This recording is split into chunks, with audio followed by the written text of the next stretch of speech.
Sí. Hola, buenas tardes a todos. Para situarnos en temas, que hoy va a ser la ley 27429 de consenso fiscal, en las implicancias tributarias provinciales y municipales exclusivamente, porque el consenso, si bien es cierto, trata otras cuestiones como compensaciones a provincia, transferencias dinerarias, tributos nacionales, digamos, el consenso es amplio, pero insisto, el curso de hoy se va a tratar de las implicancias específicas a nivel de los tributos provinciales y municipales.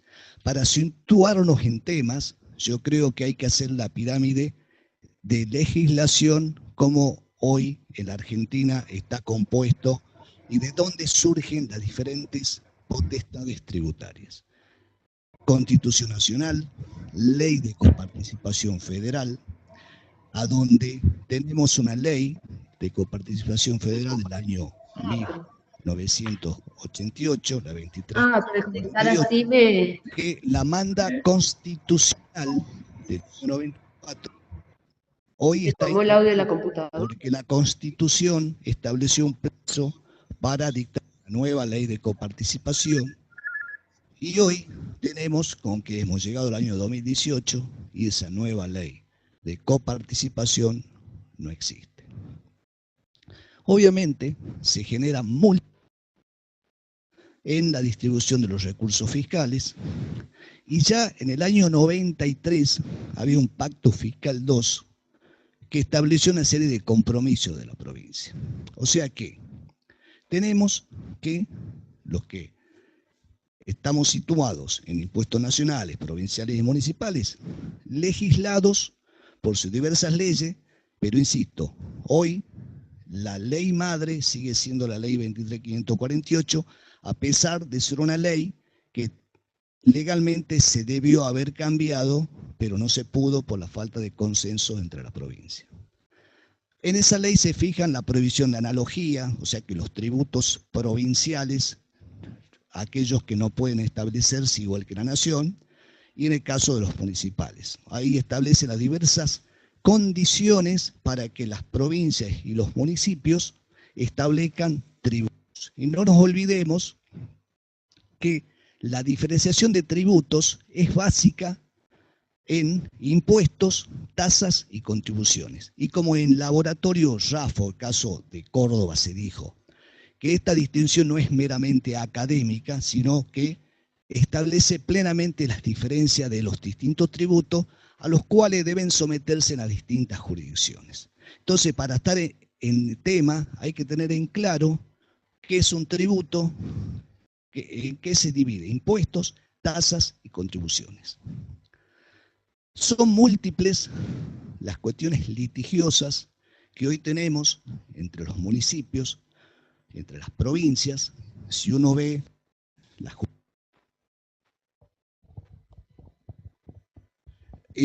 la cantidad de litigios por tasas que en realidad no son tasas, por impuestos que realmente son impuestos y se lo nombra como tasas. Entonces, la justicia está poniendo coto a algunos municipios por tasas mal cobradas. A lo que voy es, todo esto se da por la falta de claridad de una buena ley de coparticipación. Todo esto motivó que en los antecedentes previos al consenso,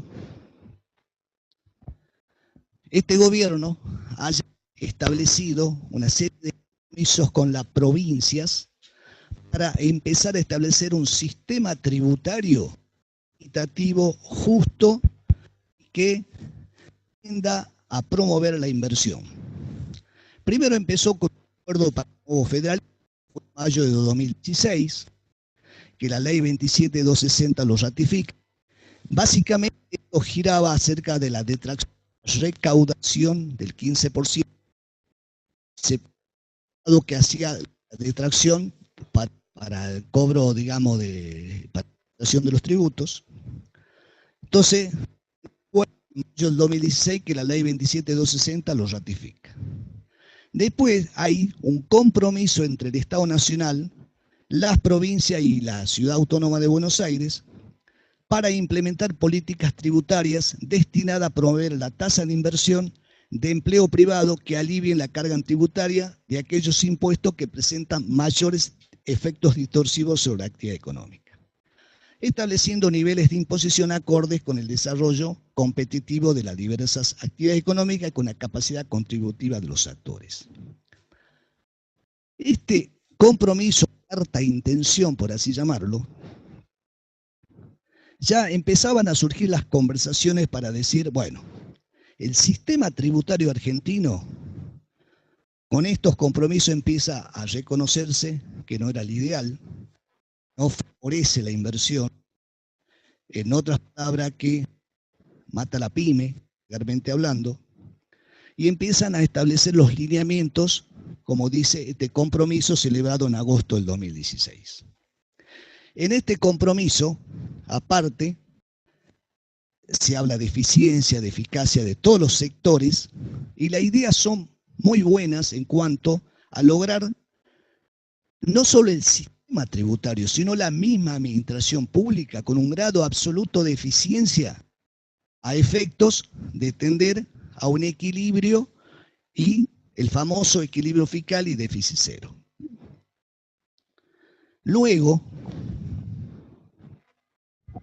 la ley 27428 modifica la ley 25917, que si bien es cierto, esta ley habla de la responsabilidad fiscal de las distintas administraciones, señala pautas de buenas prácticas de gobiernos. ¿Y cuáles son las buenas prácticas? Presupuesto equilibrado, gasto responsable, límites a los endeudamientos provinciales, un Consejo Federal de Responsabilidad Fiscal, o sea, la eficiencia de todas las provincias y de la administración pública en general.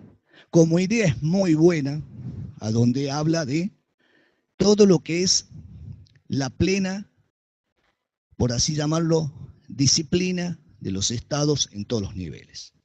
No exceso de gasto, insisto, controles, no endeudamientos. Ahora, en ese esquema hay un artículo que pasó medio desapercibido, que es el 13, que incorpora como artículo 18 bis de la Ley de Responsabilidad Fiscal y Buenas Prácticas de Gobierno, y vuelve a insistir lo que ya se había dicho en la carta compromiso. Y está esto expresado en una ley. O sea que tanto el gobierno nacional, los provinciales, la Ciudad Autónoma de Buenos Aires, acordarán la adopción de políticas tributarias tendientes a armonizar y no aumentar la presión impositiva legal, especialmente en aquellos gravámenes aplicados sobre el trabajo, la producción, el sector productivo y su financiamiento, con la finalidad común de lograr el crecimiento de la economía nacional y las economías regionales, en la medida que dichas decisiones no impliquen comprometer la sostenibilidad de las finanzas públicas. Y a tales efectos, el Consejo Federal de Responsabilidad Fiscal, que es un consejo creado por la 25917, publicará anualmente la presión legal impositiva por área de actividad. Este objetivo es magnífico. Si uno se pone a verlo, es una buena letra, pero que lamentablemente en la realidad dista mucho hoy de cumplirse. Pero se escribió, o sea que el sistema tributario tiene que ser armónico, tiene que haber armonía en los gravámenes aplicados sobre el trabajo, todo el sector productivo, pero acá hay unas palabritas que siempre se usa como para cuando uno propone que tal impuesto baje, dice no se puede porque eso compromete la sostenibilidad de las finanzas públicas. Por ejemplo, todos los sufrimos con los famosos aportes. Cuando uno a un cliente le lleva el 931, no nos miran con simpatía, y más en este contexto. Acá habla de no aumentar y ser armónico con los impuestos del trabajo. Entonces, reflexión mía es, hay una contradicción hoy con los aportes que ciertas pymes no lo pueden soportar, y lo que dice acá, y evidentemente sí la hay. Y cuando uno propone la rebaja, sale la clausulita esa de abajo, no, porque compromete la sostenibilidad de las finanzas públicas. Y mi pregunta es, ¿y la sostenibilidad de las pymes? El único beneficio hoy concreto que tiene son los 2.400 pesos de deducción de los aportes y nada más. Entonces, acá hay mucha letra escrita muy buena con objetivos excelentes, pero que hoy por hoy no se están cumpliendo. No quería dejar de pasar esta ley porque señala qué sistema impositivo quiere este país para favorecer la inversión. Que todos estamos de acuerdo con estas letras, pero en la realidad sabemos que no es tan así. Bueno, todo esto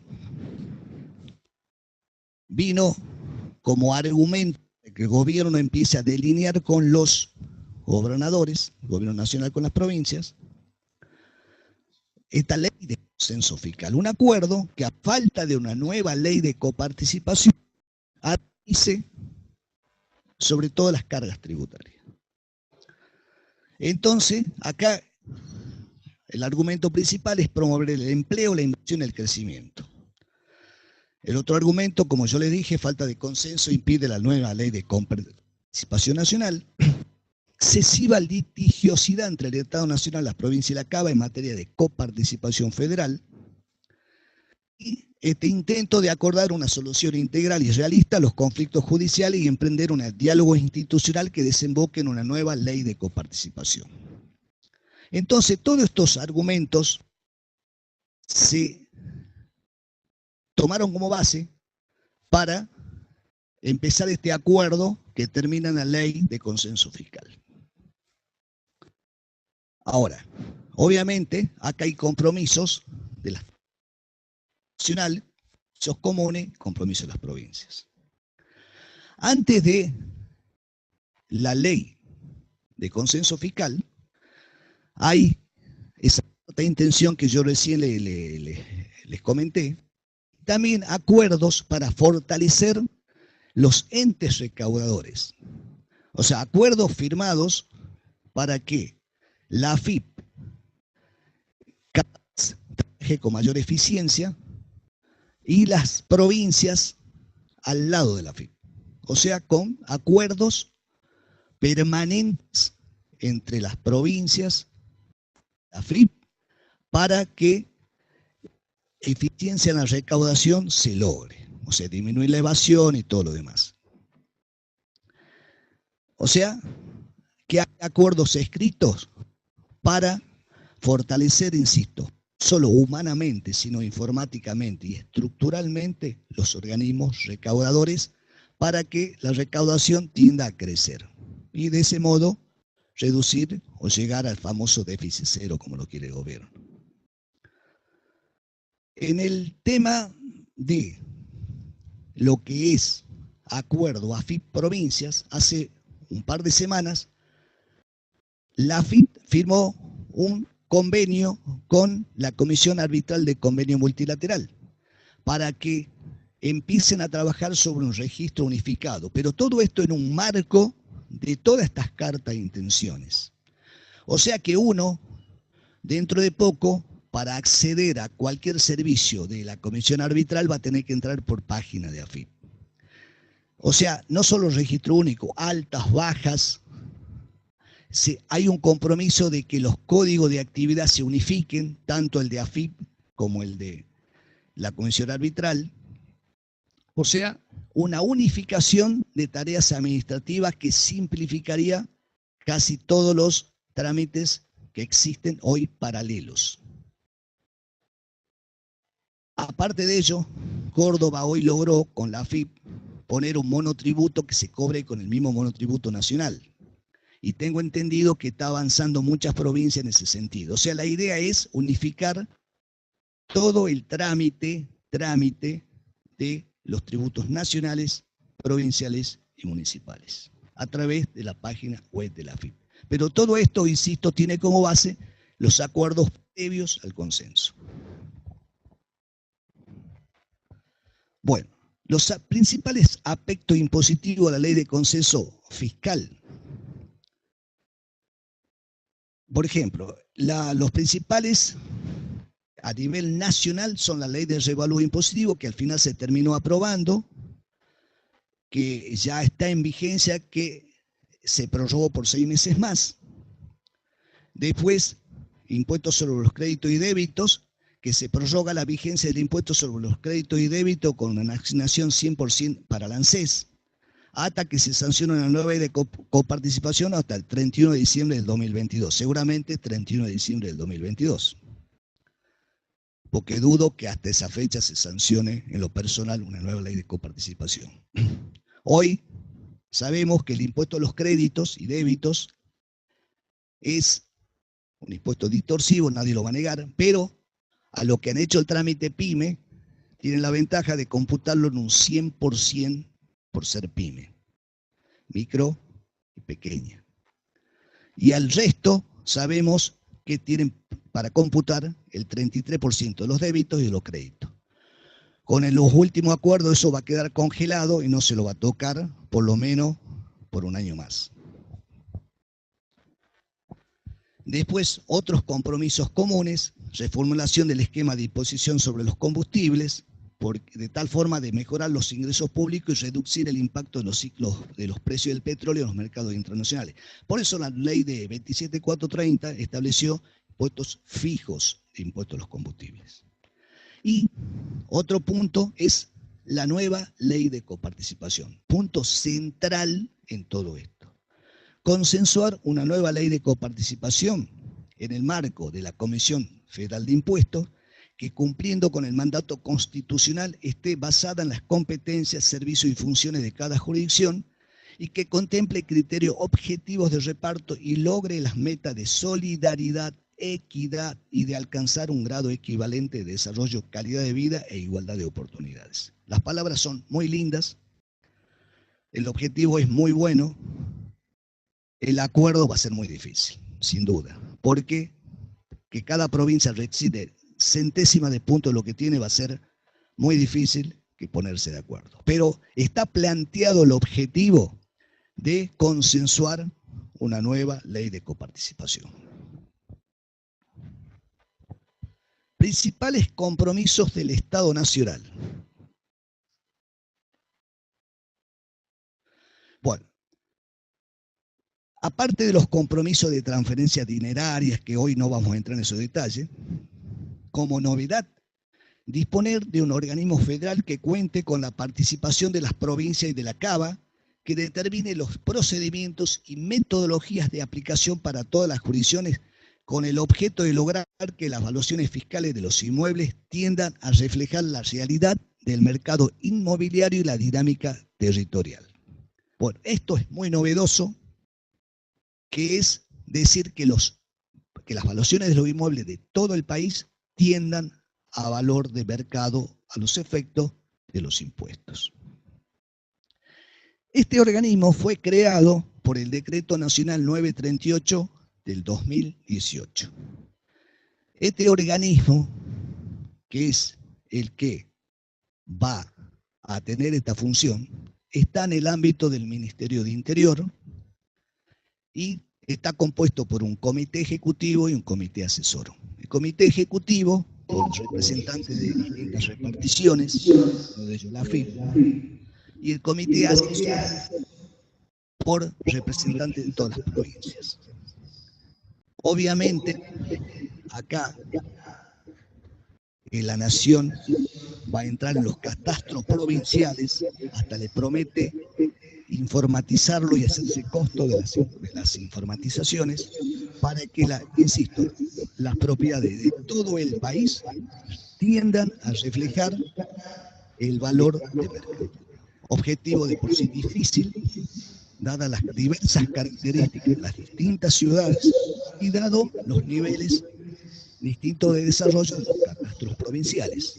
De todo modo, es un acuerdo y se supone que las provincias tienen que entrar a pasar toda la información a este organismo federal. Obviamente que esto va a incidir directamente cuando se empiecen a evaluar los inmuebles en forma cercana a los valores de mercado en la recaudación de los impuestos sobre la propiedad y los bienes personales, que se decía que el impuesto a los bienes personales iba a desaparecer, pero hoy está renaciendo de las cenizas. El otro compromiso del Estado Nacional es no crear nuevos impuestos nacionales sobre el patrimonio ni incrementar la alícuota del impuesto sobre los bienes personales. Esto acaba de salir la ley 27.469, ya lo comentamos, ahora lo que sigue, en donde este compromiso se suspende. De ahí que ayer se acaba de aprobar la nueva ley de impuestos a los bienes personales con un mínimo de 2 millones y con escalas progresivas del 0,25 al 0,75, porque vuelve al sistema tributario el impuesto a los bienes personales.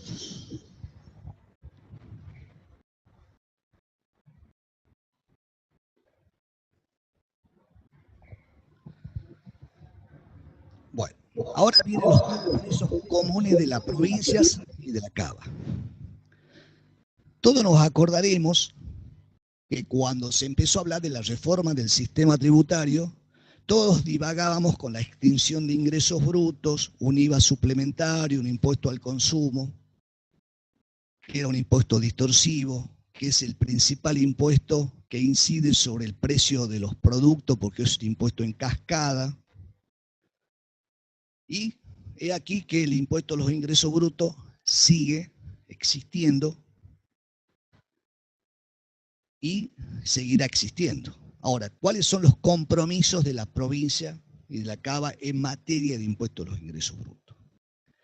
Eliminar inmediatamente tratamientos diferenciales basados en el lugar de radicación o la ubicación del establecimiento del contribuyente o el lugar de producción del bien. Esto a raíz de fallos de la justicia que fueron en contra de ese tratamiento diferencial. Después, desgravar inmediatamente los ingresos provenientes de las actividades de exportación de bienes, excepto las vinculadas con actividad minera o hidrocarburífera y sus servicios complementarios. Desgravar los ingresos provenientes de prestaciones de servicio cuya utilización o explotación efectiva se lleva a cabo en el exterior. Establecer exenciones y aplicar alícuotas del impuesto no superiores a la que para cada actividad y periodo se detallan en el anexo 1 de este consenso. Ya pasamos a ver el anexo 1, en donde, como idea principal es que la actividad primaria y la actividad industrial tiendan a estar exentas y que queden grabados el comercio, la industria, el comercio mayorista, minorista y los servicios. Queda una escala que va escalonada para abajo. O sea, este es el compromiso de las provincias.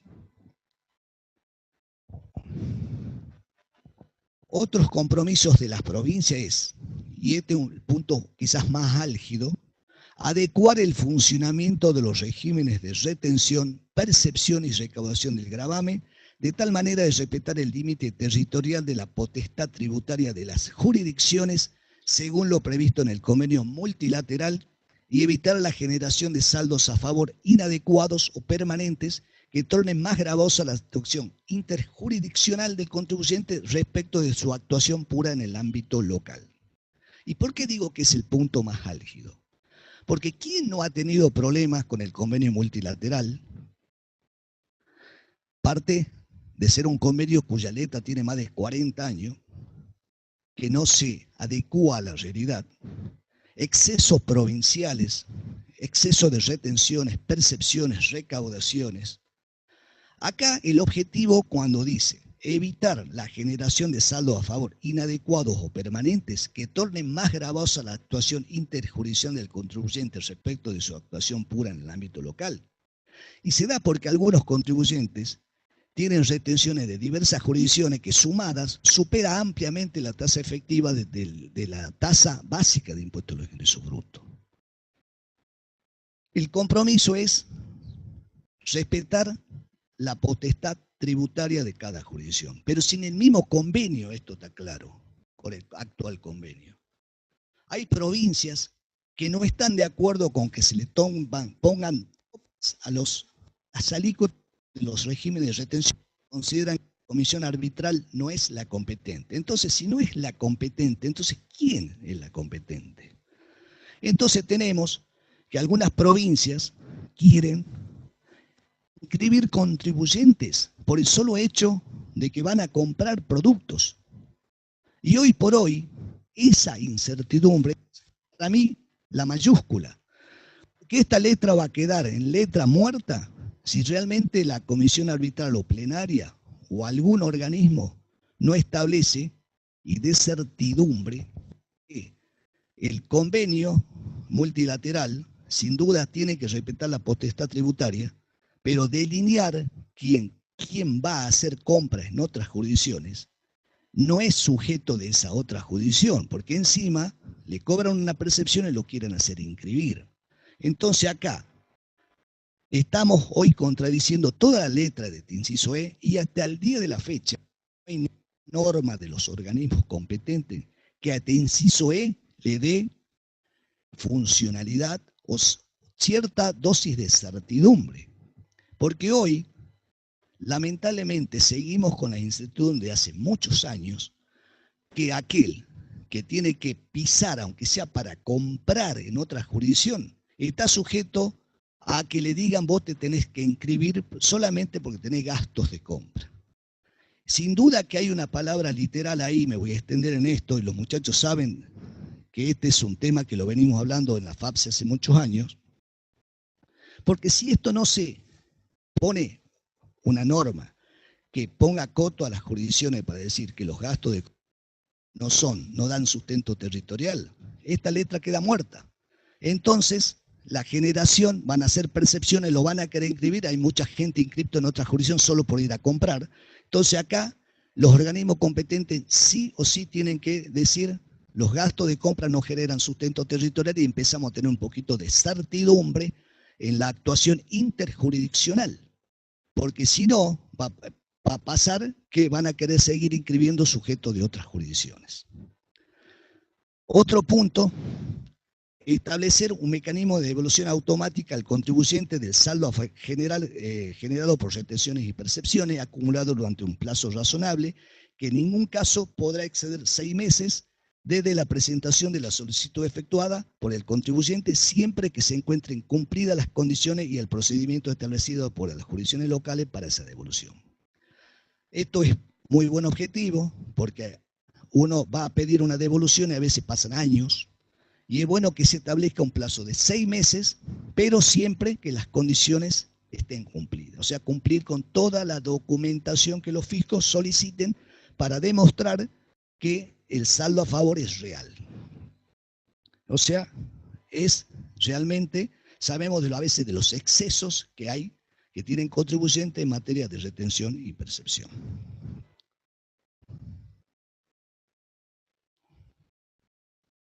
Bueno.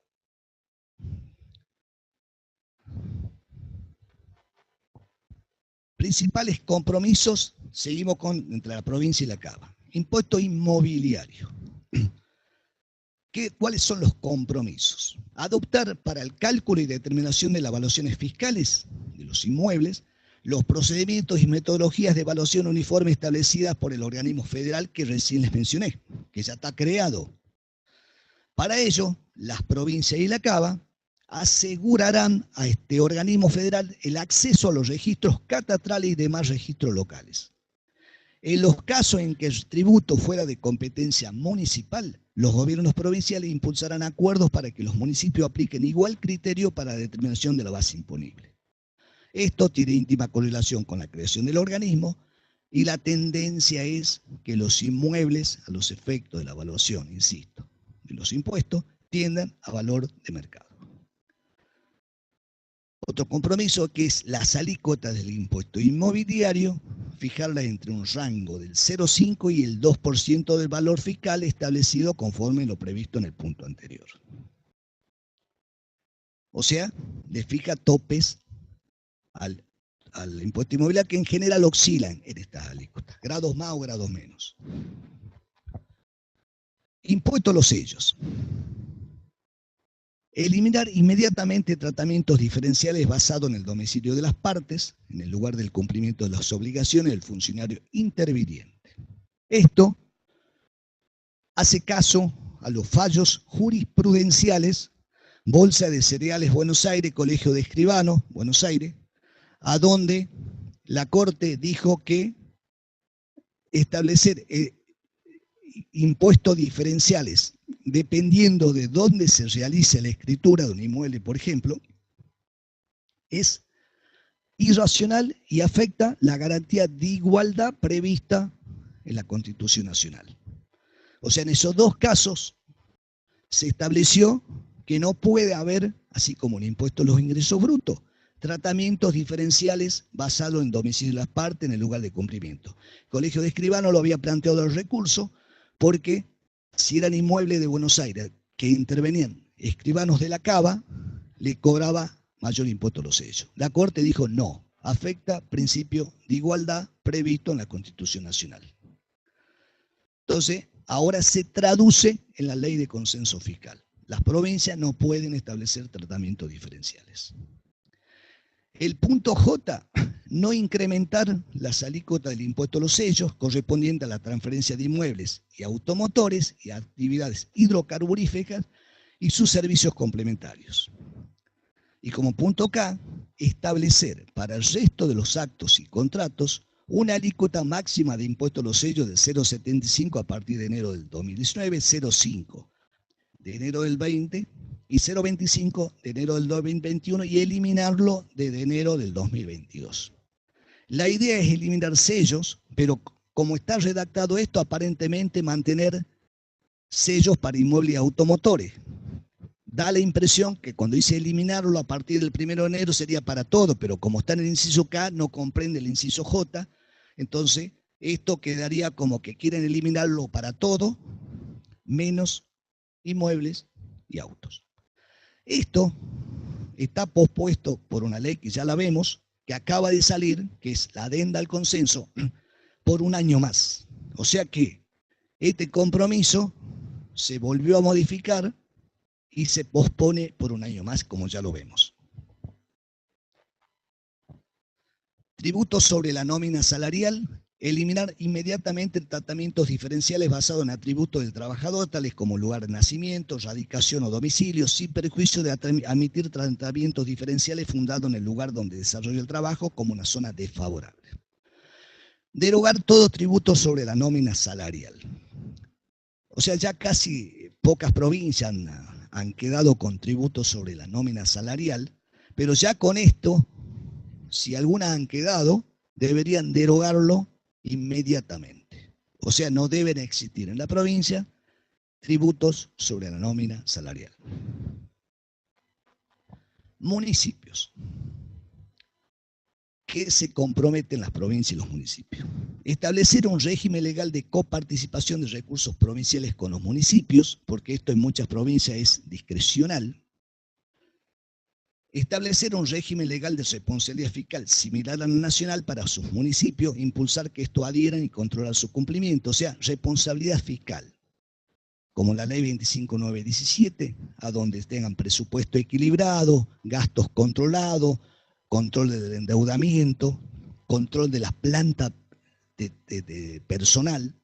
Y uno se pone a ver esto y piensa en algunas realidades y dice, qué lejos estamos. Punto P, promover la adecuación de las tasas municipales aplicables en las respectivas jurisdicciones de manera tal que se correspondan con la concreta, efectiva e individualizada prestación de un servicio y sus importes guarden una razonable proporcionalidad con el costo de este último, de acuerdo con lo previsto en la Constitución.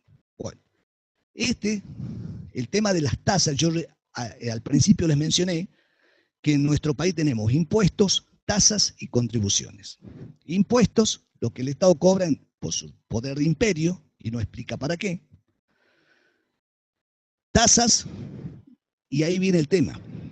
Después del caso Laboratorio Raffo en Córdoba, quedó claro que cuando un municipio que solo puede cobrar tasas, debe prestar un servicio. ¿Y ese servicio cómo tiene que ser? Concreto, efectivo e individualizado. Si no cumple estas condiciones, esa tasa puede ser tildada de inconstitucionalidad.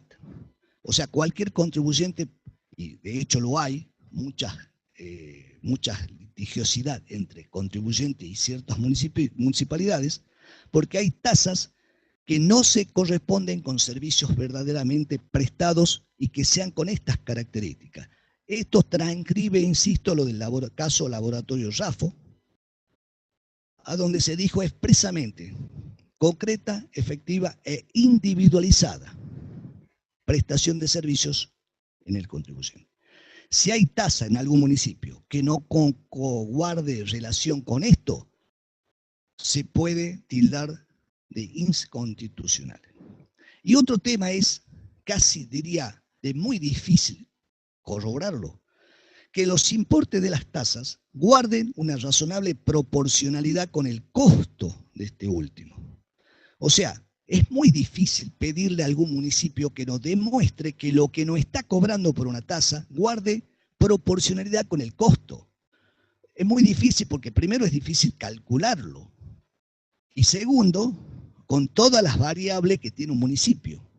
De todo modo está, y si alguien quiere plantear un juicio por esto, acá la letra es clara.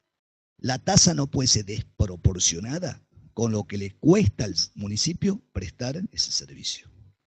Insisto, esto toma casos de jurisprudencia y lo transcribe en el consenso fiscal para que los municipios adecúen lo que están cobrando en función de estos requisitos. Insisto, concreta, efectiva e individualizada prestación de servicio y que los importes guarden razonable proporción con el costo de este último. Sigue municipios. Crear una base pública por provincia en la que consten las tasas aplicables de cada municipalidad, hechos imponibles, bases imponibles, sujeto alcanzado, alícuota y otros datos y su normativa. Esto se decía que es para que cualquier potencial inversor vea, che, a ver, quiero ver de tal provincia, en esta base pública, qué tasas hay, qué hecho es imponible, qué sujeto alcanzado, alícuotas. De lo que tenemos conocimiento, esta base pública hoy por hoy no existe en todos lados. O sea que acá todavía hay compromisos que no se están cumpliendo. Y después, el inciso R, impulsar un sistema único de liquidación y pago de tasas municipales aplicable a cada provincia y a la CABA. Y es lo que se está haciendo que con los compromisos estos de intercambio de información y o recaudación única, algunas provincias con la FIP y algunos municipios que ya están gestionando con la FIP hacer un sistema único de liquidación de tasas. Tributos específicos. Derogar inmediatamente los tributos específicos que graven la transferencia de combustible, gas, energía eléctrica, incluso los que recaen sobre la autogenerada y servicios sanitarios, excepto de transferencia a consumidores finales. Esto para bajar los costos empresariales. El anexo 1, como yo le decía, hablaba del impuesto a los ingresos brutos. Si uno lo ve, fija las distintas tasas máximas que cada provincia puede cobrar desde el 2018 al 2022, a donde lo primero que llama la atención es que quiere el Estado Nacional que las provincias, lo que es actividades primarias e industriales, en el 2022 no estén grabadas o estén exentas. Lo que nos llama la atención que de haberse previsto que se iba a eliminar impuesto al ingreso bruto, le da la autorización a las provincias para establecer tasas del 5% en el comercio mayorista, minorista y reparaciones. Si uno se pone a pensar el efecto cascada que tiene eso y la incidencia en el costo argentino de los productos es enorme. Es enorme y por ahí nos quejamos del costo argentino y hay que empezar a hablar de algunos tributos que inciden en ese costo argentino como ser este, que es realmente alto. Y bueno, otras actividades que si ustedes van a ver el anexo, que están los topes y las escalas progresivas de alícuotas máximas que las provincias pueden poner hasta el año 2022. O sea que las provincias tienen que adecuar sus impuestos, los ingresos brutos, a este anexo. Este consenso fiscal, pero antes de entrar en la modificación,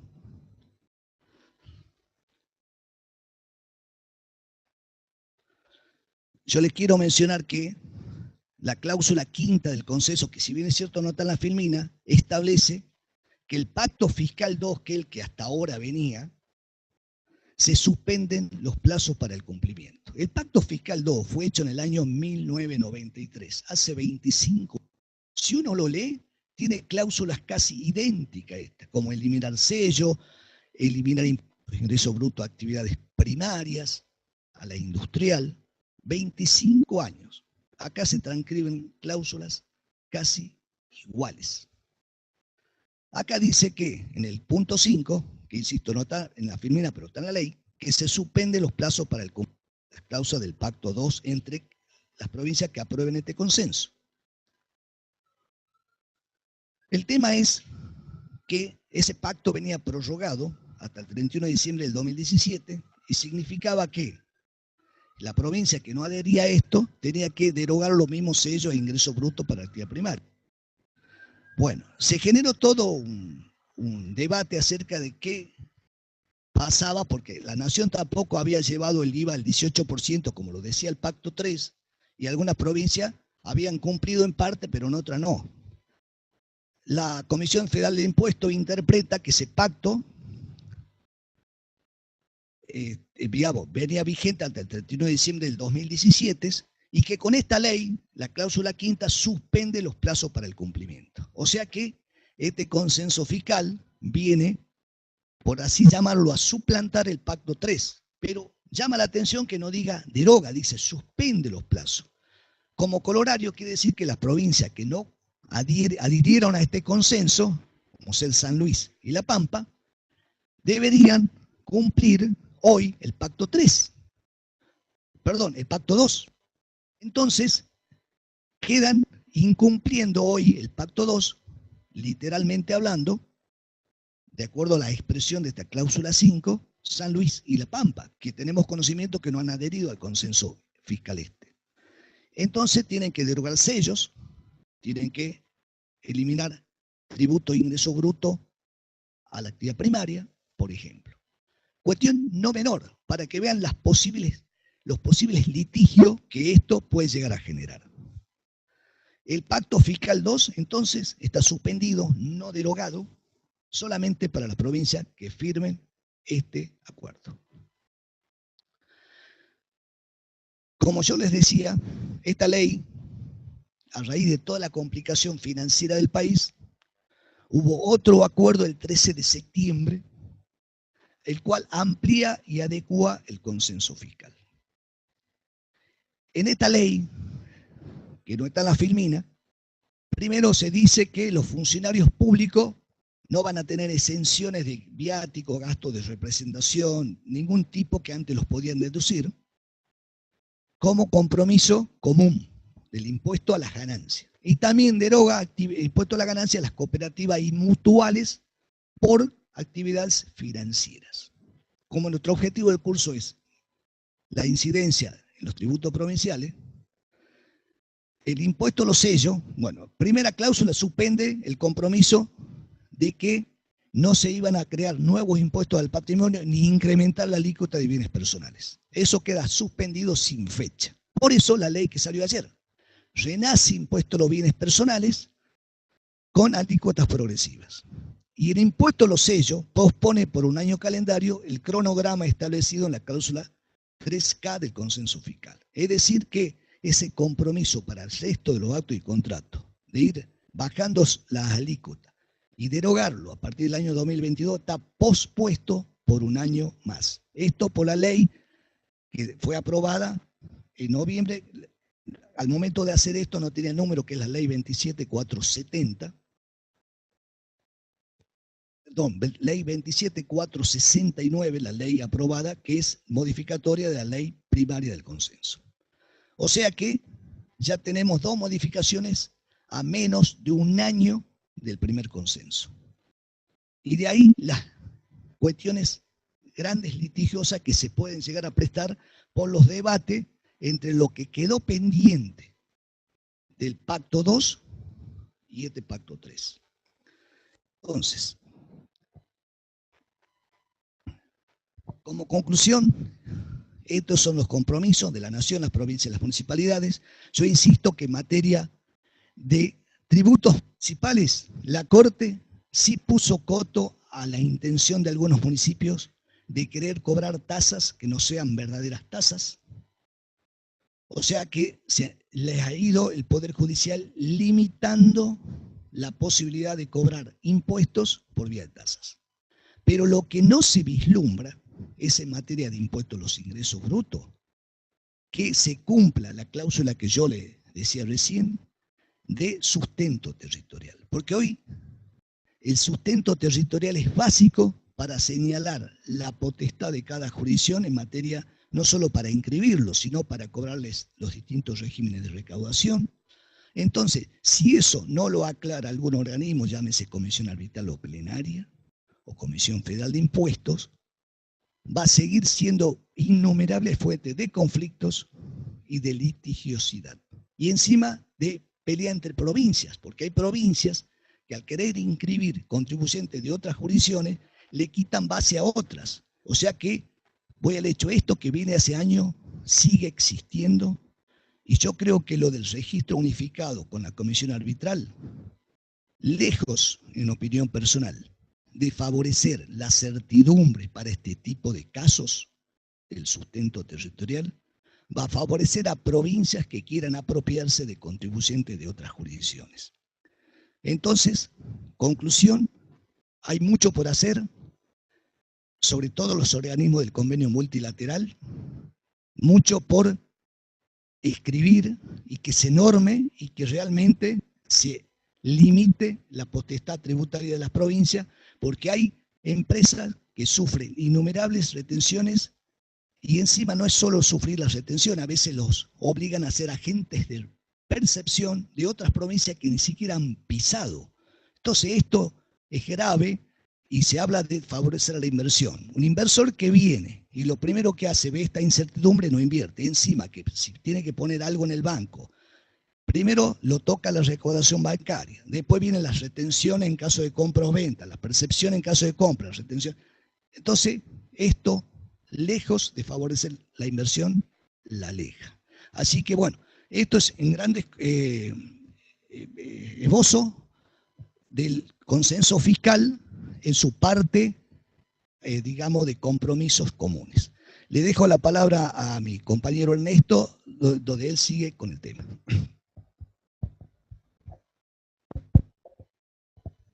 Muy bien, gracias Antonio, gracias Marcelo por acompañarnos. Buenas tardes. Vamos a seguir charlando del mismo tema en el rato que nos queda, que hoy nos ha convocado el análisis del consenso fiscal, que ya respecto de la letra referida a los compromisos que tienen que ver con las cuestiones impositivas lo ha explicado recientemente muy bien Antonio. Nosotros nos vamos a detener un poquito ahora, antes de ver algunos cuadritos que hemos armado para mostrar qué han hecho algunas provincias respecto del impuesto a los ingresos brutos, respecto a las alícuotas, respecto a la eliminación de las aduanas interiores y a otras cuestiones que vamos a ir comentando.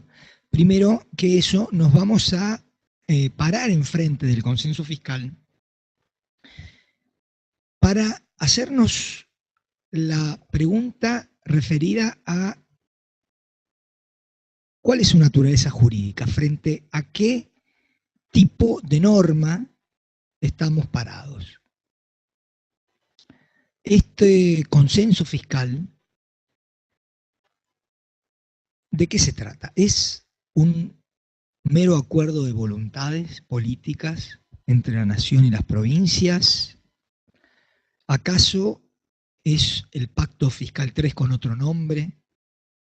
¿Es un nuevo convenio?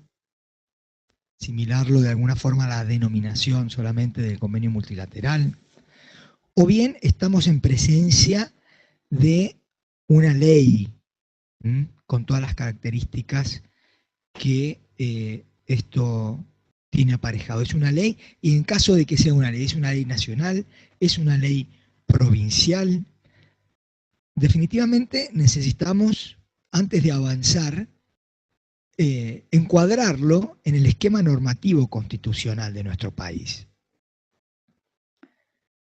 Y definitivamente esta cuestión no es un capricho doctrinario, no es una cuestión teórica el saber qué tipo de norma estamos analizando. No es una cuestión que va a quedar escrita en un manual de derecho tributario o en un artículo que se va a publicar en una editorial especializada. Esto tiene un objetivo concreto, que es determinar, en función de a qué conclusión lleguemos, de qué tipo de norma, frente a qué tipo de norma estamos, es determinar quién va a tener la potestad o la facultad de revisar el cumplimiento o el incumplimiento de esta norma. Es decir, que la importancia radica, en definitiva, en determinar quién es el responsable de la tutela efectiva de los derechos y las obligaciones que se desprenden de este consenso fiscal. Porque si algún sujeto, ya sea de los firmantes o bien algún sujeto, algún particular, se siente agraviado ante el incumplimiento de alguna de las partes de los términos, de alguno de los términos de los deberes que impartió este consenso, tiene que saber quién lo puede defender o quién en definitiva va a decir tiene razón o no tiene razón. ¿A dónde va a poder ir a quejarse en definitiva?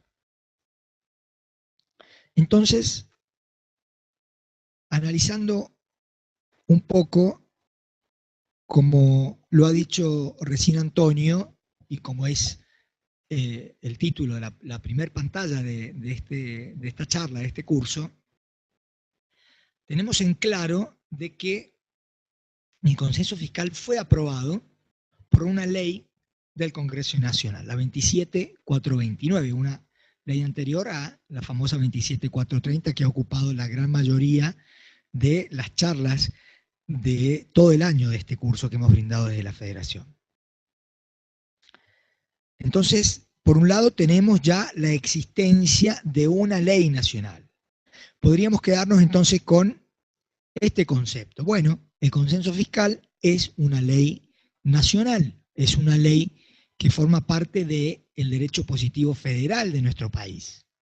Y que, en definitiva, si nos quedáramos con eso, estaríamos en lo cierto si decimos que los pleitos que se inicien para cuestionarlo deberían ser en los tribunales inferiores de la justicia federal. Pero la misma letra del consenso, y la realidad también nos ha mostrado que ha sido así en la gran mayoría de los casos, nos manifiesta que este consenso va a producir efectos solamente para las jurisdicciones que aprueben la letra, los términos de consenso por una norma emitida por la legislatura provincial. Y solo a partir de esa fecha en que sea aprobada por una ley de la legislatura provincial, unicameral o bicameral, como tienen algunas provincias, va a surtir los efectos.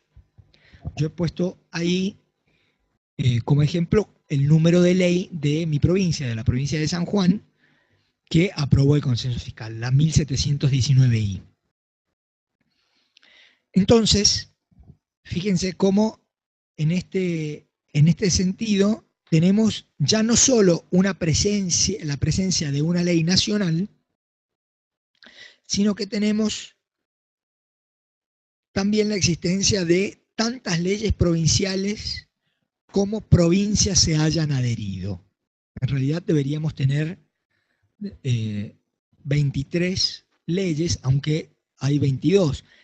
Nosotros en nuestro país tenemos 24 jurisdicciones, 23 provincias y la Ciudad Autónoma de Buenos Aires, de las cuales adhirieron al consenso fiscal 23, la provincia de San Luis no lo hizo, y de esas 23 que adhirieron, solamente la provincia de La Pampa no ha aprobado a través de una norma de su legislatura el consenso. Por lo tanto, para esa provincia, salvo error u omisión, siempre aclarando esta posibilidad de que se nos haya escapado a nosotros la normativa, para la provincia de La Pampa entonces no estaría surtiendo efectos este consenso fiscal.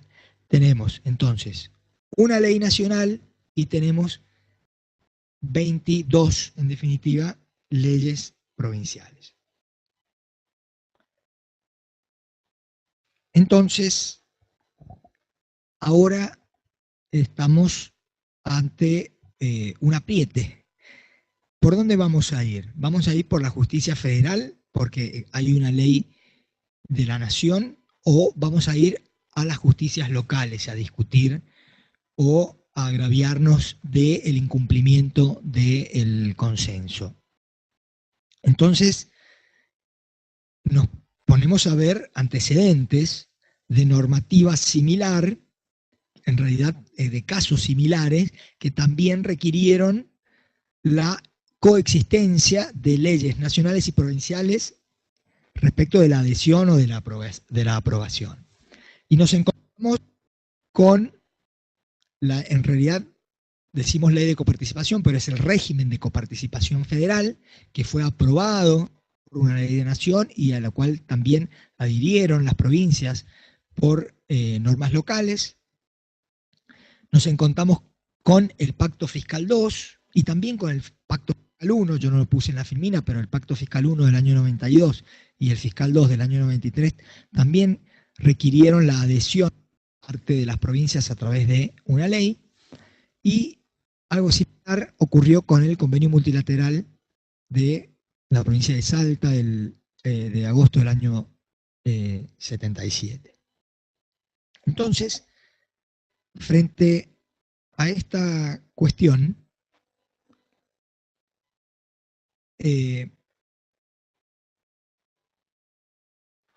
seguimos preguntándonos ¿qué vamos a hacer? Y para eso no queda otra que ir a ver qué dijo la Corte, porque no fue una cuestión fácil de dilucidar. No es que la duda es nuestra solamente, la duda ha estado instalada. ¿Qué pasa con este tipo de normas que han utilizado leyes de distintos estratos? Entonces, hemos encontrado los antecedentes que los hemos enumerado ahí. El primer antecedente importante fue cuando la Corte se expresó su opinión en el año 1991, en la causa de Transporte Automotores Chevalier. La Corte definió ahí de qué se trataba esta normativa. Digo, lo definió y no lo resolvió porque la resolución ha sido un poco más compleja y ha tenido idas y vueltas, que ya vamos a ver dentro de un ratito las distintas sentencias de la Corte en las cuales ha ido y ha vuelto a veces en la opinión.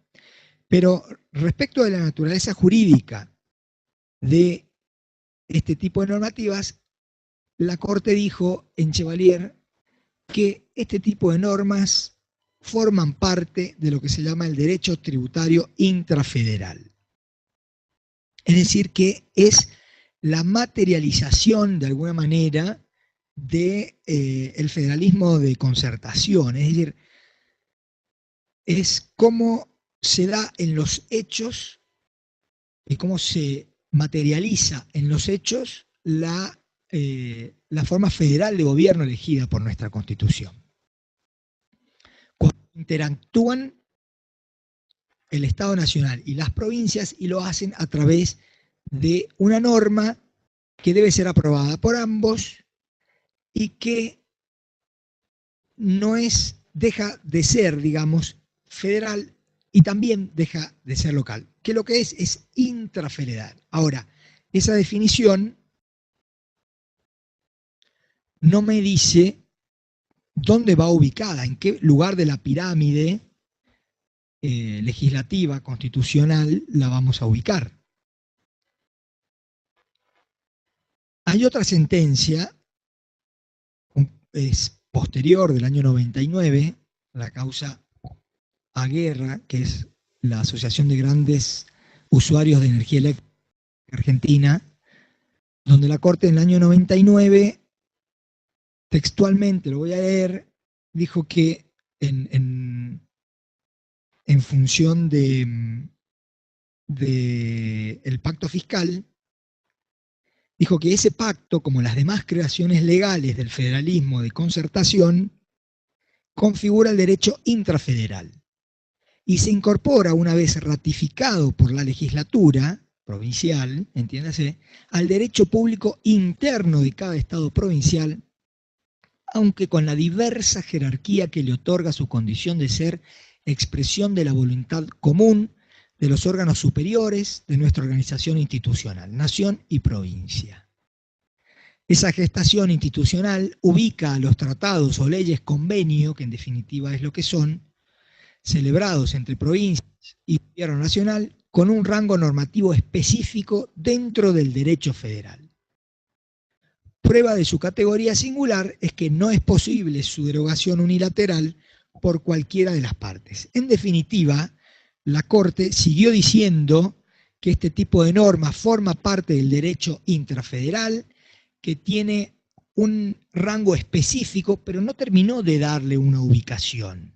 Lo que sí quedó en claro, y de hecho lo volvió a repetir con las mismas palabras en la causa bastante conocida de provincia de Santa Fe contra Estado Nacional de noviembre del 2015, ustedes se van a acordar porque fue la ley que de alguna forma dispara este consenso fiscal, esta ley que después de haberse producido el balotaje que eligió las actuales autoridades de la nación, la Corte la obliga a la nación a devolverle a la provincia de Santa Fe, y esto iba a ser una cadenita, fondos mal retenidos, ¿sí?, en función de esta decisión. Insisto en que no deja en claro a dónde lo va a ubicar. ¿Y por qué nos interesa saber en dónde lo va a ubicar? Y bueno, para ver justamente quién va a revisar cumplimiento o el incumplimiento de las condiciones del consenso. Más delicado, en definitiva. Esto es lo más delicado. Este es el objetivo que yo les mencionaba al principio. El objetivo de saber cuál es la naturaleza jurídica del consenso es nada más ni nada menos que esto. Ver a dónde va a poder ir a ejercer su derecho aquel sujeto que se vea agraviado. Y nosotros hemos visto algunas alternativas, ¿no?, y las hemos analizado. En algunas estamos con más certezas que en otras. Hay otras en las que vemos que prácticamente va a ser imposible por las sentencias que hoy están vigentes poder acudir. La primera que nosotros nos preguntamos es, ¿será que la revisión del incumplimiento la tendrá a su cargo la Comisión Federal de Impuestos? Y bueno, hay que analizarlo, ¿sí? ¿Qué dice la normativa y qué dicen los hechos? Si vamos a hacer una interpretación literal de la ley 23.548, que es la ley de coparticipación, que es la que regula el funcionamiento, crea, en realidad la Comisión Federal de Impuestos la crea la 2221 y después la ratifica la 23.548, pero que le da funciones en su artículo 11. Si hacemos una barrida literal de los incisos del artículo 11, que nos da las facultades que tiene la Comisión Federal de Impuestos, expresamente no surge de forma clara que puede ser sujeto que naturalmente revise este tipo de pactos como es el consenso. Sí, claramente se le ha otorgado facultades para el dictado de resoluciones o para intervenir en el régimen de participación. Yo, como estamos todavía con un poquito de tiempo, me voy a permitir leer algunos de las facultades de la Comisión Federal de Impuestos que traje aquí, que pueden llegar a servir para dilucidar este tema. El inciso C del artículo 11 dice que la Comisión Federal de Impuestos es la encargada de controlar el estricto cumplimiento por parte de los respectivos fiscos de las obligaciones que contraen al aceptar este régimen de distribución, haciendo referencia a la ley de coparticipación. El inciso D habla de que deberá decidir de oficio o a pedido de la nación, de las provincias o de los municipios si los gravámenes nacionales o locales se oponen o no, y en el caso en qué medida.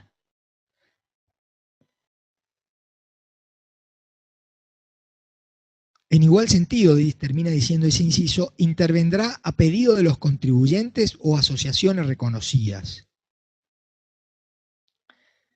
El inciso E de ese artículo 11 faculta a la Comisión Federal de Impuestos a dictar normas generales interpretativas de la presente ley. En esos términos está redactada.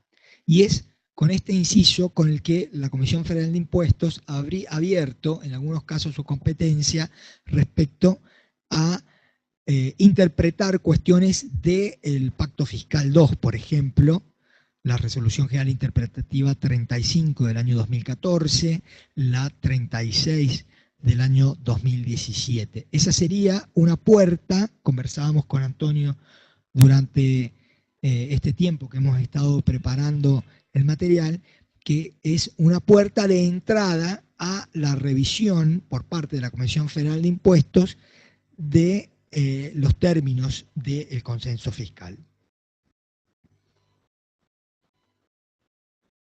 La otra alternativa es, yo he puesto ahí en el Power, he puesto Corte Suprema de Justicia Provincial. En realidad, la expresión correcta debió haber sido la justicia local, porque no es solamente la Corte Suprema de Justicia Local o el Tribunal Supremo Local, según sea el nombre que corresponda según la provincia. Es transitar todo el largo viaje que implica desde la primera instancia hasta la Corte Suprema Local, y que no significa que no pueda terminar en la Corte Suprema de la Nación a través de una apelación extraordinaria del artículo 14 de la Ley 48.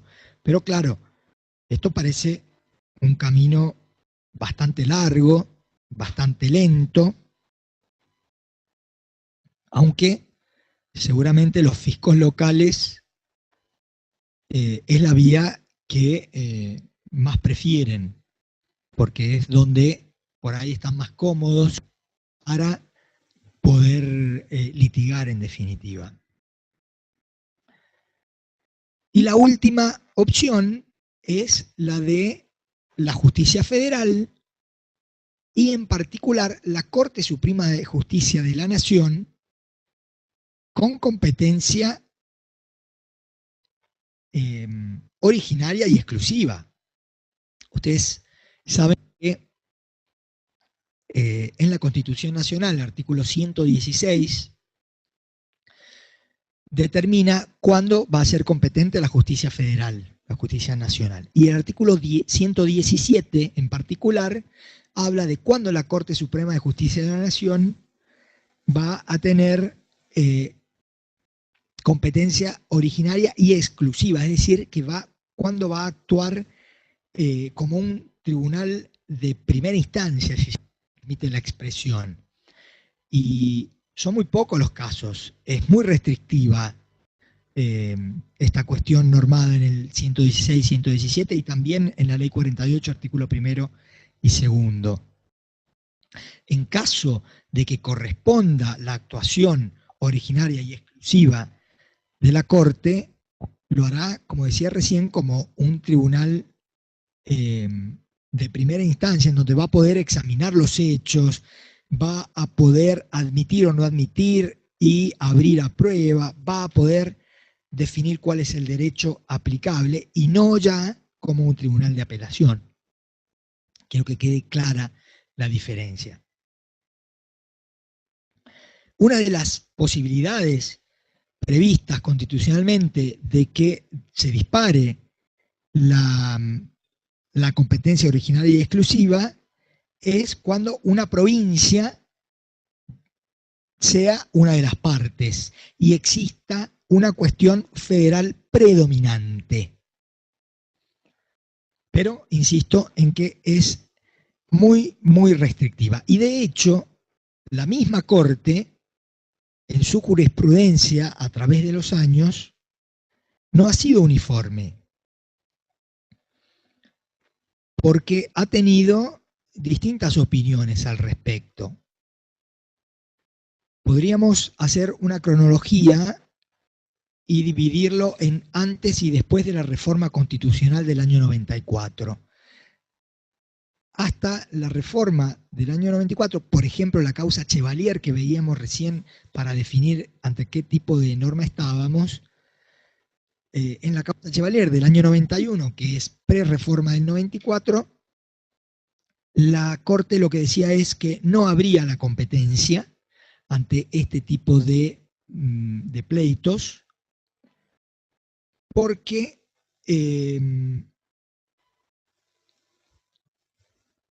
no era una cuestión, consideraba, digamos, a la cuestión como que no era federal. Con la reforma del 94, ¿por qué digo que este es un hito que divide en antes y después? La reforma del 94 modifica la redacción del inciso 2 del artículo 75, incorpora en el cuarto párrafo la obligación de redactar un régimen de coparticipación que deberá ser aprobado por las provincias y por la nación y le atribuye las características. Entonces la Corte se toma de ahí y dice, bueno, ahora sí ya tiene rango constitucional. Entonces, en la causa Asociación de Grandes Usuarios de Energía Eléctrica, que veíamos recién en el año 99, ahí sí abrió su competencia porque ya era mencionada en la Constitución Nacional el régimen de coparticipación. Entonces ahí la Corte dijo, bueno, abro la competencia porque aquí están dadas las condiciones del 117. Una provincia es parte y además tiene contenido netamente federal, considerando a este tipo de leyes convenios como normas federales. Lo mismo la causa de transportes automotores, el Cóndor, que en el año 2001 la Corte continuó con este criterio de Aguerra. En el 2004 nos encontramos con una revisión del criterio por parte de la Corte Suprema, donde en la causa Matadero y Frigorífico Merlo empieza a restringir y hace una distinción. Dice, este tipo de leyes convenios no son todas iguales. Si bien todas forman parte del derecho intrafederal, la ley de coparticipación tiene rango constitucional, porque está mencionada en el artículo 75, inciso 2. Pero el resto de la normativa que forma parte del derecho intrafederal, pero que no tiene rango constitucional, no la vamos a considerar como norma federal. Entonces ahí la Corte hace un filtrado y dice, les voy a repetir el nombre de la causa, Matadero y Frigorífico Merlo. Dice, para las cuestiones donde una provincia sea parte y lo que se esté discutiendo sea la ley de coparticipación, abro la competencia. Para el resto de las normas del derecho intrafederal, no lo abro, lo cierro. Fíjense cómo pasó de abrir totalmente en Aguerra y en el Cóndor a abrir a una parte. Y ya en el año 2009, hay una vuelta atrás por parte de la Corte en la conocida causa Papel Misionero. En Papel Misionero, la Corte directamente dijo que el derecho intrafederal no es netamente cuestión federal, forma parte del derecho positivo local, entonces debe revisarse en la justicia local. Y así ha seguido, desde el 2009 en adelante, ha seguido esta doctrina. Por ejemplo, hay una causa de este año, del 22 de mayo del 2018, la causa Arrevif, Sociedad Anónima contra la provincia de Córdoba, donde la Corte remite a Papel Misionero, sigue con su doctrina restrictiva de no abrir la competencia original y exclusiva cuando, por más que las provincias sean parte, lo que se esté discutiendo son normas de derecho intrafederal. Por lo tanto, hoy en día, hacer un planteo directamente a la Corte pidiéndole apertura de competencia por el 117, yo creo que no tiene mucho sentido si tuviera que dar un consejo. Y las soluciones que quedan son las dos primeras. Hacer un planteo en la Comisión Federal de Impuestos, intentando y poniendo como antecedentes las resoluciones interpretativas que les mencionábamos al principio, la 35 del 2006, la 36 del 2017, y no obstante, creo que como no son excluyentes, podría, para ganarse tiempo, iniciarse el pleito en la justicia local, lo cual no es poca cosa porque recordemos la vigencia, que lo charlábamos con Antonio hace un rato, del principio del solve repet. Entonces, si hay sumas de dinero por ahí dando vueltas ante un reclamo de falta de cumplimiento del consenso, puede ser una cuestión gravosa.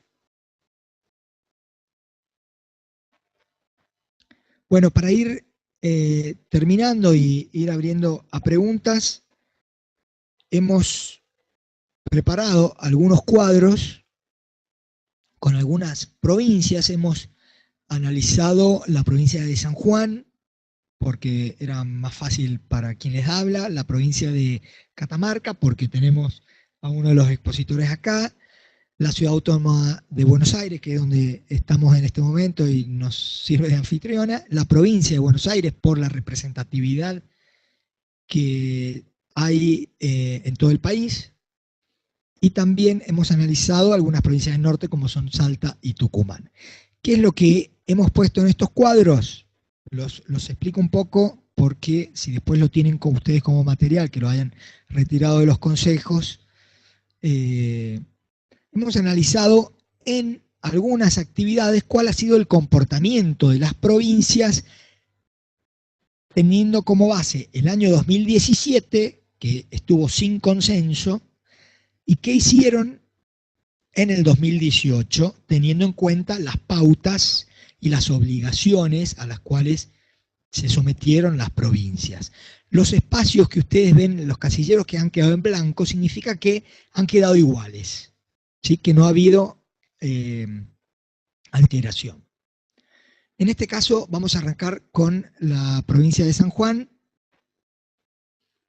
donde tenemos, bueno, yo he puesto la fuente normativa ahí de cada una de las provincias. Por supuesto, repito que esto es salvo error u omisión. Es muy probable que en el tumulto de normas que hemos ido consultando se nos puede haber pasado a lo mejor una ley posterior que haya modificado ciertas cuestiones. Nosotros nos hemos basado más que nada en las leyes impositivas anuales 2018, también las que reformaron los códigos tributarios del 2018, y por ahí hemos encontrado alguna otra normativa que hizo cambios, pero es probable que se nos hayan pasado.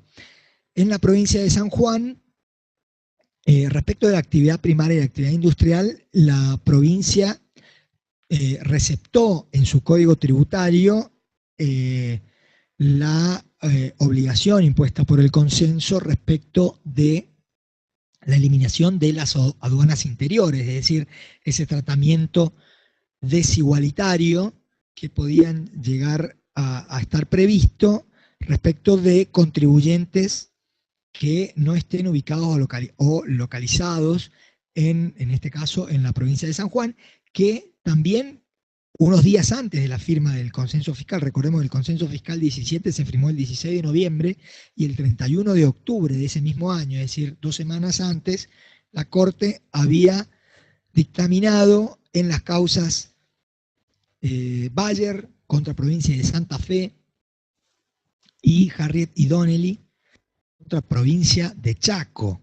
Las dos eran acciones declarativas y las dos, fíjense la relación con lo que estábamos hablando recién, las dos fueron por competencia originaria y exclusiva, en la cual ahí la Corte sí abrió porque estos contribuyentes se agraviaban de que la norma local iba en contra de la Constitución Nacional, entonces la Corte ahí no tuvo dudas. San Juan tomó la obligación, entonces antes la actividad primaria y la actividad industrial, que hasta el 2007 se encontraban exentas o con ciertas condiciones, pero si no se cumplían las condiciones, las alícuotas eran del 1 y del 1,5% respectivamente, primaria e industrial, para sujetos que tenían la planta industrial o bien la explotación en la provincia de San Juan, y la alícuota era del 3 para los sujetos que eran de afuera. Bueno, en el 2018 directamente la alícuota fue del 1 y del 1,5 para la totalidad de los contribuyentes. Existiendo, por supuesto, también la exención. La exención sigue prevista, cumpliendo ciertos requisitos, y en caso de no cumplirlos, la alícuota es la misma para contribuyentes de San Juan y contribuyentes de afuera. Respecto de las actividades de comercio, la provincia de San Juan sigue estando con una alícuota general del 3%, como está en el 2017, y está dentro de los límites impuestos por el consenso fiscal, que eran del 5% para el año 2018. Respecto de los servicios financieros, la alícuota general para este tipo de actividad ha sido del 4%, la cual se ha mantenido en el 2018 por debajo de los límites del consenso, con la individualización de que a través de la ley 1751 y se eximió de impuesto a los ingresos brutos a los intereses que surgen de créditos hipotecarios que tienen destino de vivienda unifamiliar. Respecto de la construcción, la situación es la misma, 2 y 3% según el tipo de obras que se desarrollen, dentro de los límites del consenso fiscal.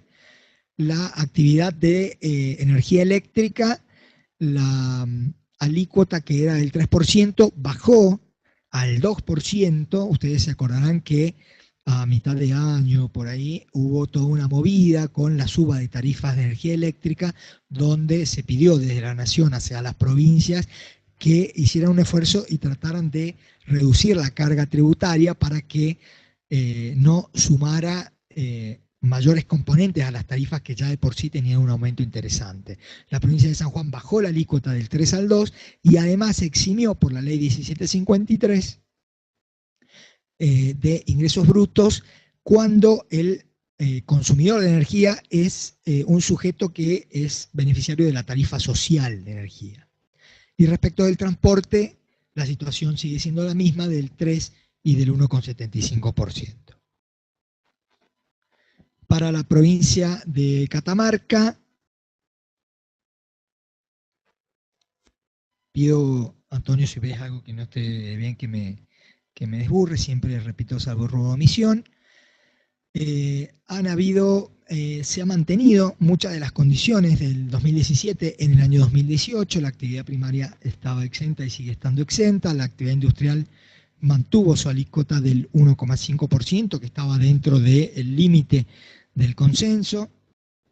El comercio al por mayor y al por menor ha mantenido la alícuota del 2,5 y 3, con tasas bastante por debajo del límite establecido por el consenso.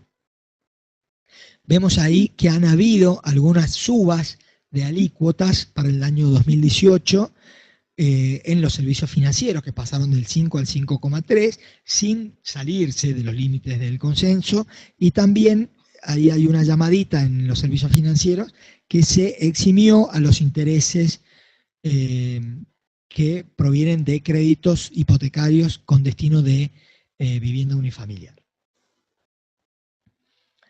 Y también del 3 al 3,3 la actividad de distribución de energía eléctrica.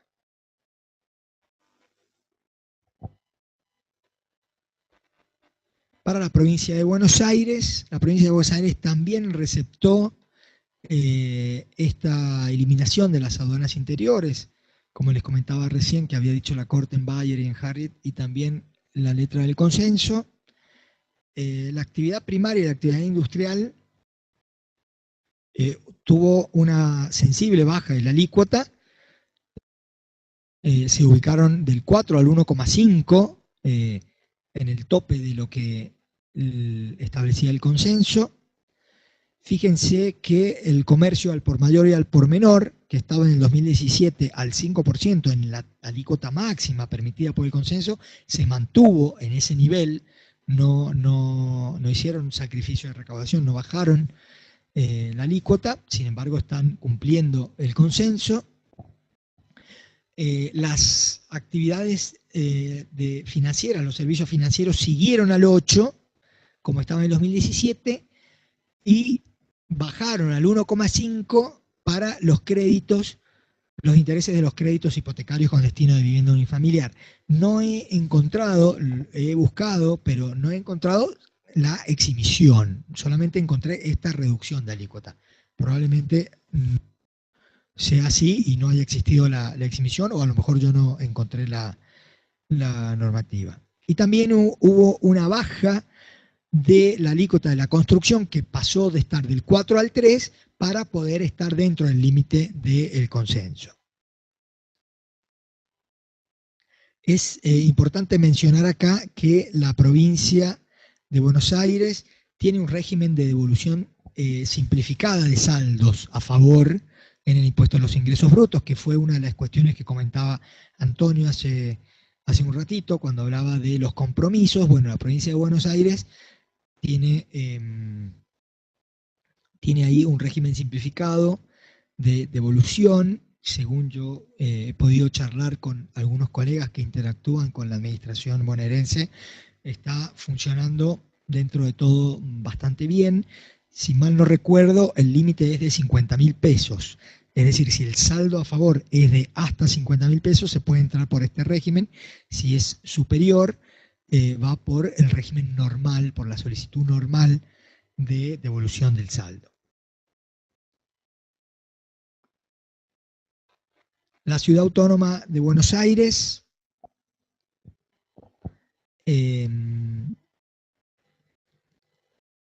tiene en la actividad primaria el 1%, aunque en realidad tiene prevista algunas exenciones, pero la alícuota en caso de no cumplir con los requisitos de la exención es del 1% y se ha mantenido en el 2018. Recordemos que la exención para actividad industrial de la Ciudad Autónoma de Buenos Aires tiene una condición objetiva, digamos. Si en el año anterior se facturaron hasta 75 millones de pesos, si mal no recuerdo, se puede gozar de la exención. Si se han superado en el año anterior los 75 millones de pesos, no puede estar exento y estaría grabado a la alícuota del 1%. Respecto de, esto es de la actividad primaria. Respecto de la actividad industrial, la alícuota bajó al 2% y se eliminó una aduana interior, porque hasta el 2007 tenían el 3% para sujetos de la ciudad autónoma y el 4% para sujetos de otras localidades. Desde el 2018 en adelante es el 2% para todo el mundo.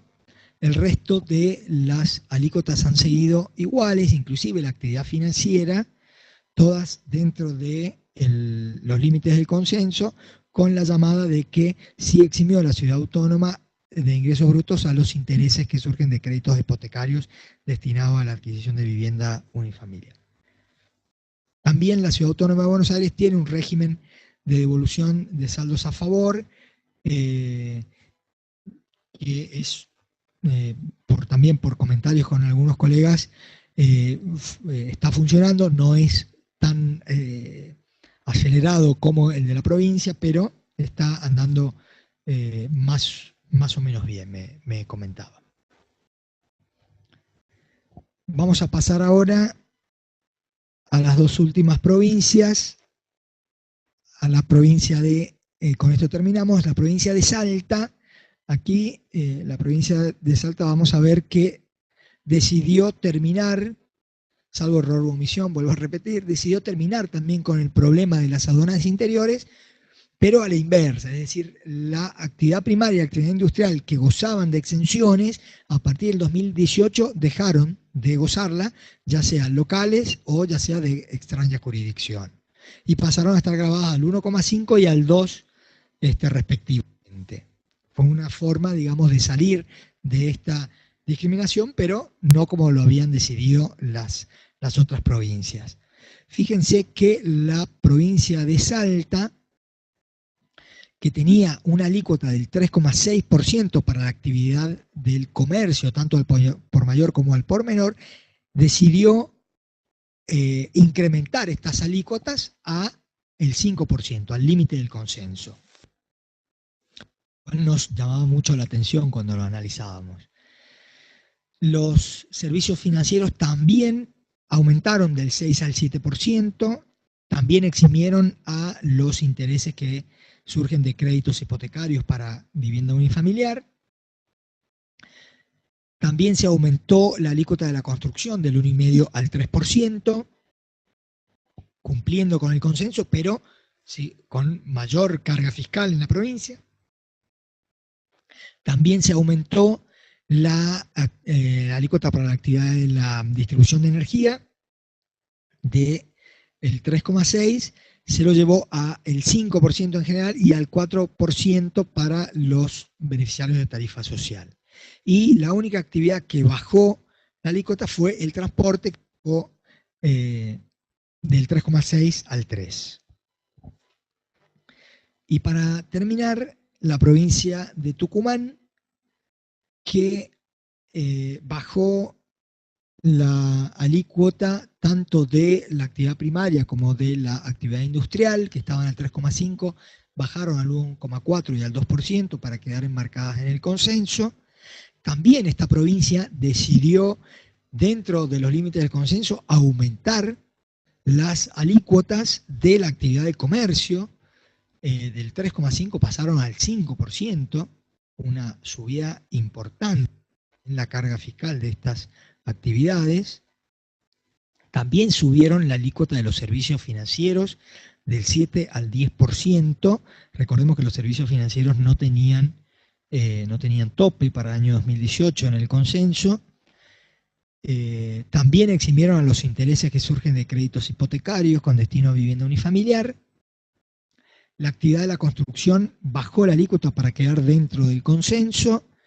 La distribución de energía subió 2,5 a el 5%, si bien cumpliendo con el consenso, pero con una suba por demás importante. Y también subió la actividad del transporte, que la tenía en el 2,5, la llevaron al máximo permitido del 3%. Como vemos, esto ha sido un ejemplo, no podíamos tampoco ya estamos casi en hora de ver si alguno de los oyentes tiene consultas para hacernos, no podíamos tomarnos el trabajo de exponer cuál ha sido el comportamiento de las 24 jurisdicciones. No obstante, hemos elegido varias de ellas, y vemos que el comportamiento ha sido bastante dispar en algunas, que decidieron aumentar la recaudación llevando las alícuotas a los límites del consenso, es decir, cumplo con el consenso, pero aumento la presión fiscal. Otras provincias decidieron bajar alícuotas o mantenerse, aun cuando pudieron haber actuado como las anteriores. En definitiva, fueron decisiones políticas y seguramente números y cuentas que deben haber sacado las autoridades locales. Hasta aquí llega nuestra exposición.